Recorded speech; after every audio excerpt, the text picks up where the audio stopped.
नमस्कार दोस्तों, स्वागत है आपका मेरे YouTube चैनल पर। लालची सास की कहानी। रेखा जी अभी अभी अपने पति मुकुल जी के लिए कॉफी बनाकर किचन से निकल ही थी कि सामने से लता को आता देखकर उनका पारा चढ़ गया। रेखा जी, जब सारा काम हमें ही करना है तो तुम्हारा क्या काम है यहाँ? तुम्हें पता नहीं है कि हमें सुबह उठते ही कॉफी पीने की आदत है।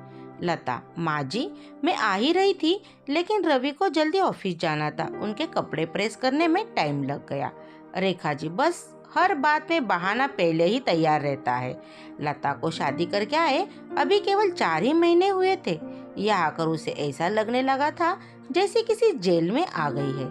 उसे कहीं जाने हो तो परमिशन लेनी पड़ती थी, कोई गलती हो जाए तो पनिशमेंट मिलता था। सास ससुर और पति तीनों ही एक ही सुर में उसका विरोध करते थे।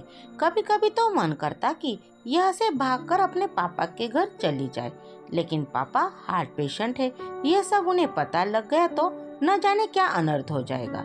यही सोचकर सब बर्दाश्त करती रहती थी। लता ने जल्दी जल्दी सबके लिए नाश्ता बनाया, उसके बाद रवि को टिफिन पैक करके दे रही थी, तभी रवि ने आवाज दी। रवि, लता क्या कर रही हो? इतना टाइम नहीं है मेरे पास, कार चला के नहीं जाना है। मेट्रो में कितना समय लगता है तुम्हें पता है? जरा सा लेट पहुंचूं तो ऑफिस में सुनना पड़ता है। रवि की एक एक बात इस बात की ओर इशारा था कि उसके पिता ने कार नहीं दी थी, लेकिन वह अब सब सुन लेती है। पिता को कैसे बताए कि जिन्हें आपने उसका जीवन साथी चुना था वह पैसे का लालची है। एक दिन शाम को रवि घर आया तो उसने अपने पापा से बात की। रवि, आप मुझसे नौकरी नहीं होती, वो आपके पुराने दोस्त शर्मा जी मोटर पार्ट बनाते हैं, मैं चाहता हूँ कि उसकी सप्लाई शुरू करो। पापा, लेकिन बेटा उसके लिए तो कम से कम 10 लाख रुपए चाहिए होंगे, वो कहाँ से आएंगे? रवि, वही सोच रहा हूँ। तभी लता चाय बनाकर लाती है। रवि, लता तुम अपने पापा से कुछ पैसे उधार ला सकती हो? लता का सब्र जवाब दे चुका था। रोज रोज के तानों से दुखी होकर उसने जवाब दिया। लता, रवि, मेरे पिता के भरोसे मत रहना, उन्होंने मेरी शादी करके अपना फर्ज पूरा कर दिया। अगर आपको नौकरी करने में दिक्कत है तो मुझे जॉब करने दो, दोनों मिलकर कमाएंगे। यह सुनकर रवि का पारा चढ़ गया। रवि, क्या बकवास कर रही हो, ज्यादा जुबान चलने लगी है। लता, रवि, मैं बहुत बर्दाश्त कर चुकी हूँ, इसलिए मैंने जॉब करने का फैसला किया है। रवि, नहीं, हमारे घर में यह सब नहीं होता, तुम्हें जॉब करनी है तो अपने घर चली जाओ। लता, मुझे पता था आप यही कहेंगे, मैंने वकील से बात कर ली है, मैं जल्दी ही तलाक ले लूंगी। यह सुनकर रवि और उसके पिता के हाथ पांव फूल गए। तभी रेखा जी वहाँ आ गई। रेखा जी, देख लिया बहू को सिर पर चढ़ाने का नतीजा, निकाल दे इसको घर से बाहर। लता, ठीक है, मैं पुलिस को फोन कर देती हूँ, आप मेरा सारा सामान और दहेज वापस कर दीजिए, साथ ही हर महीने अपने पति की कमाई का आधा हिस्सा मैं कोर्ट से ले लूंगी। इस मकान में भी मेरा हिस्सा है, आधा मकान मेरे नाम कर दीजिए। रेखा जी, सुनो ये क्या कर रही है? मुकुल जी, बेटी ऐसी बातें क्यों कर रही हो? आज के बाद हम तुझसे कभी कुछ नहीं कहेंगे, तू अपने कमरे में जा।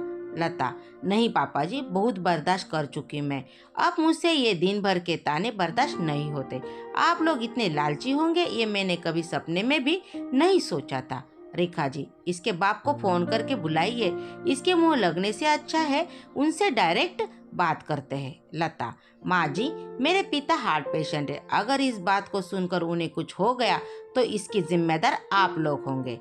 रवि, ये तुम्हें क्या हो गया? आज से पहले तो तुमने कभी ऐसी बात नहीं की। लता, मैं आज तक आपके और मम्मी पापा जी के हर ताने को बर्दाश्त करती रही। 20 लाख रुपए मेरे पापा ने शादी में खर्च करे, फिर भी आपको कार चाहिए, बिजनेस करने के लिए पैसे चाहिए। लता ने उसी समय अपना सामान पैक किया और घर छोड़ दिया। जाने से पहले उसने अपने सास ससुर और पति को तीनों को कहा, लता, अगर मेरे पापा को आपने कुछ बताया तो मैं आपको अरेस्ट करा दूंगी, तलाक का नोटिस आपको मिल जाएगा, चुपचाप साइन कर देना। लता वहाँ से निकलकर अपनी सहेली के फ्लैट में पहुँच गई। एक दिन पहले उसी ने उसे हक के साथ अपना आत्मसम्मान बचाने के लिए समझाया था। लता, कोमल, मैं आ तो गई हूँ, लेकिन अब आगे क्या होगा? कोमल, चिंता मत कर, मैंने बात कर ली है, मेरे ऑफिस में जगह खाली है, कल से तू जॉब करेगी और मेरे साथ रहेगी। 1 महीने तक जॉब करने के बाद लता एक दिन अपने घर जाती है और पिताजी को सारी बात बताती है। उसकी बात सुनकर उसके पिता कहते हैं, पिता बेटा मुझे तूने क्यों नहीं बताया? लता, पापा आपने मेरे लिए बहुत कुछ किया है, अब मैं आपको परेशान करना नहीं चाहती थी।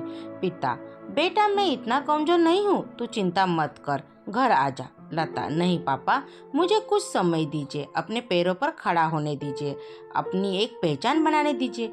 कुछ ही महीने ने केस चलने के बाद रवि और लता का तलाक हो गया। रवि को पूरा दहेज और 30 लाख रुपए देने पड़े।